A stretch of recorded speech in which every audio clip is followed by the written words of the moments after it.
May buntag sa tanan o sa atong nakita, mayong atong kabuntagon ay wala na nagulan.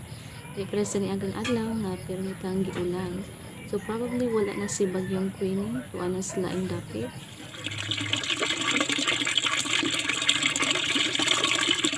O for today's a short vlog, so maghikay ta sa ato ang pamahaw.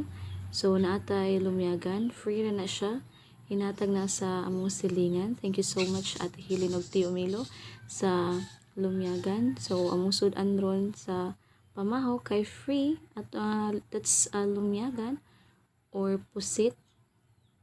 O katuan na siyang gisaduhon. Naalang kay mantika, sibuyas, bombay. Pwede na kaay ka magkagisado nga lumiyagan. So that's it for our pamahaw.